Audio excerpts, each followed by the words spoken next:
Hey guys, it's me. I just wanted to do like a super quick update on what's going on in the greenhouse. So I'm standing in front of it. Let's just go in. This is all that's in the greenhouse right now.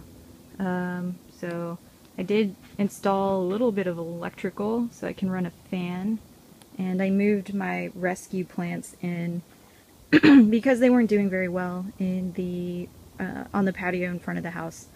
So why haven't I put any plants in yet? Well, I want to show you this thing here. So this is a temperature and humidity sensor that's hooked up to this tiny computer called a Raspberry Pi. And what I've been doing is taking, basically collecting data for the past week on the temperature and humidity in the greenhouse over time. And because I didn't want to put all my plants in here and not be able to keep it a reasonable temperature. Anyways, I just wanted to keep you guys updated. Nothing exciting is happening. I'm not hiding. Good morning. So it's been about a week since I made the first part of this video, and last night it got, I'm pretty sure it was probably below 50 degrees. So at midnight I realized it was going to be really cold, and I rushed and moved all my outdoor orchids into the greenhouse. And I actually did put a little space heater in here, but it's one that is meant to be like next to your desk at work. And it did a really great job. So my greenhouse does seem pretty insulated. I might insulate certain places better, like this lower part of the door, and I'll probably try to seal the bottom edge a little bit better. But it holds heat pretty well. I was pretty impressed. So the lowest it got in here last night was I think it was 53.8. There's my little sensor. So I think it can work. I'll probably need to crank up the heat a little bit more because it's only going to get colder now. I really feel like, before I didn't move the plants in because it wasn't getting super cold at night and it was still getting very warm during the day. So I didn't want to like cook the plants in here because it stays about 10 degrees warmer in here than it is outside. And a few days there, it was up in the high 80s and it was like almost 100 degrees in here. I also brought in some of my other plants.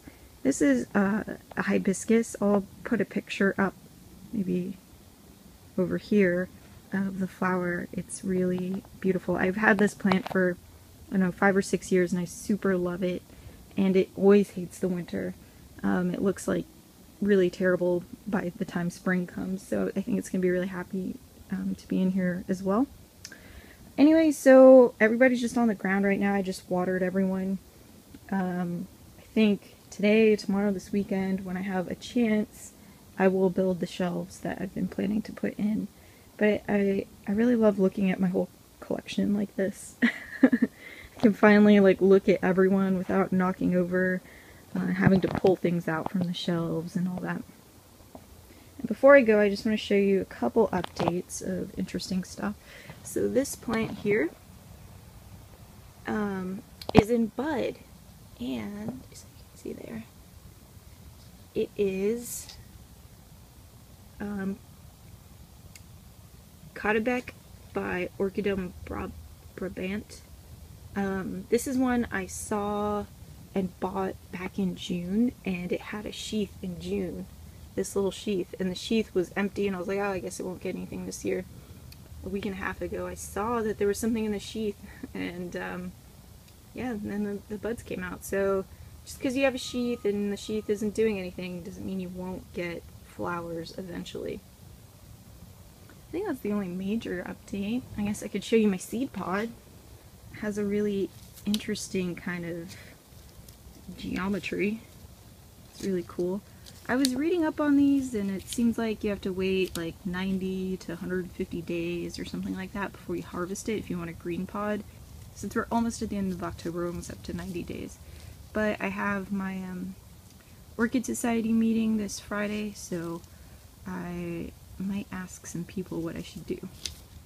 I guess while I'm here, I might as well just keep talking. There are a few plants I have that just aren't doing anything, and I'm considering repotting them. Like, this is a Cattleya Clandii that I got from Sunset Valley Orchids back in July, and I put it in this clay pot with just Orchiata media. It hasn't grown any new roots, it hasn't put out a new weed, but its counterparts that I put into plastic pots are doing very well. Did I say a Clandii? I meant Tenebrosa. If I said a Clandii, I apologize. It's a Tenebrosa. Clandii is on my mind though. So this is one that I repotted at the same time, a different Tenebrosa cross, and it has a new growth there and new roots, and it just seems happy. There's a new root peeking out there. So, I mean, it is a lot larger of a plant, so maybe that's why I'm worrying.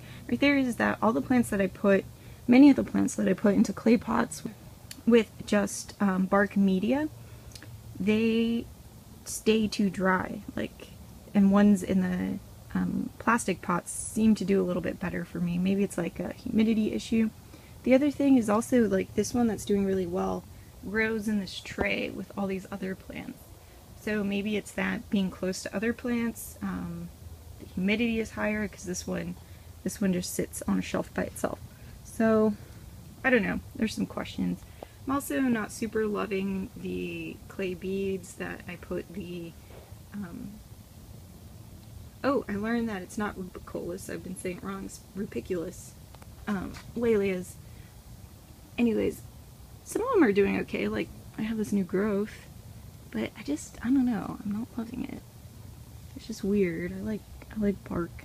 And I also sort of feel the same way about a few of the things that are growing in lava rock. I think I should probably change out of lava rock, but this is one I got from my Orchid Society meeting, and these are much smaller lava rocks. But still, I'm just not sure these plants are that happy. Oh my gosh, this is so loose. Oh no. Okay, don't pull on that. Anyways, yeah, I'm thinking about moving some things around and stuff. Alright, well, sorry, this turned out way longer than I had intended. More later.